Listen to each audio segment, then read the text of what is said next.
Hi, I'm Dr. Mike Adkisson, and I'm here today at Brookfield Zoo's Great Bear Wilderness, where behind me you can see one of our polar bear habitats, which Hope, our newest polar bear here at the zoo, is having the opportunity to explore today.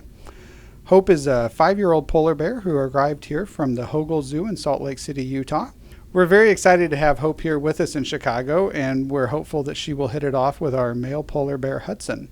Hope weighs in at about 600 pounds, which is a good size for a female polar bear, but still quite a bit smaller than what most male polar bears will achieve, which have the ability to tip the scales at well over 1,000 pounds.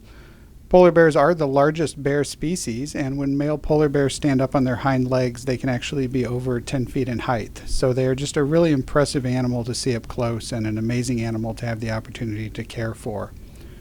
When Hope arrived here in Chicago, she had an incoming health exam, which is something we do for every new animal that arrives here at the zoo.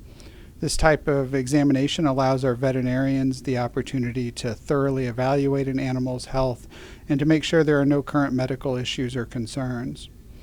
Hope also had a veterinary exam prior to leaving Salt Lake City to ensure she was in good health to undertake the travel to Chicago. And during that exam, veterinarians did notice that she had a little damage to one of her lower canine teeth.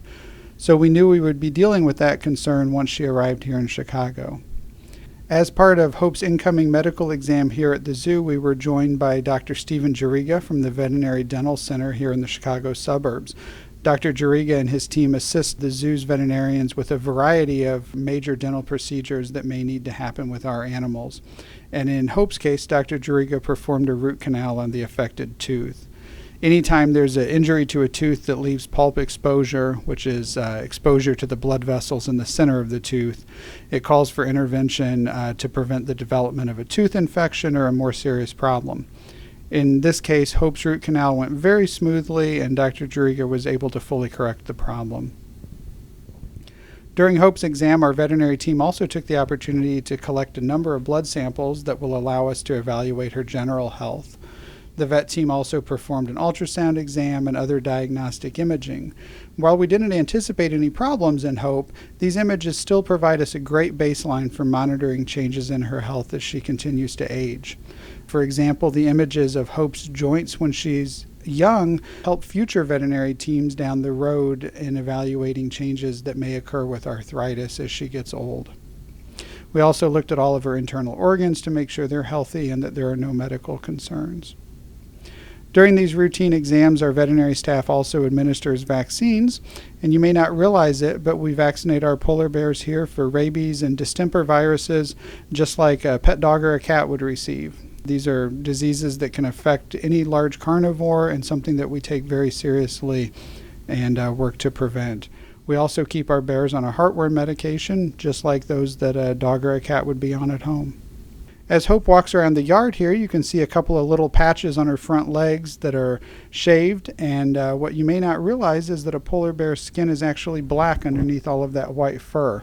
And those patches that you're seeing that are shaved are just part of her health exam, where we had intravenous catheters placed to provide fluids and blood collection during the procedure.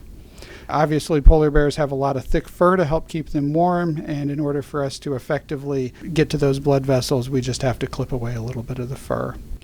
Our other polar bear here at the zoo, Hudson, has actually been trained to allow our animal care staff to voluntarily collect these same types of blood samples. We have a specialized sleeve that he inserts his paw into, and with that, our veterinary care staff and our animal care staff are able to work together to collect a blood sample while he's fully awake and happily stationed and getting some treats.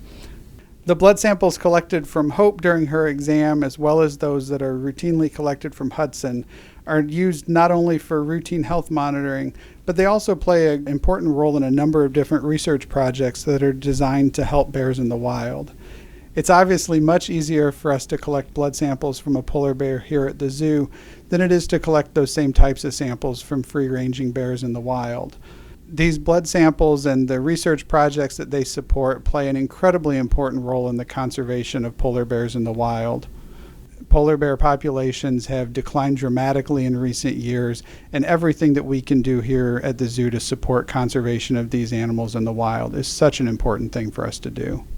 It's really been a lot of fun to watch Hope settle into her new habitat here at the zoo. She's a young bear with a lot of energy and curiosity, so it's been fun watching her explore and get to know Brookfield Zoo. Now that it's March and the zoo's open again, we also hope that we'll see all of you out here again soon. If you do take a trip out here to Brookfield Zoo, please be sure to swing by Great Bear Wilderness and take the chance to say hi to Hope yourself and welcome her here to Chicago. Take care.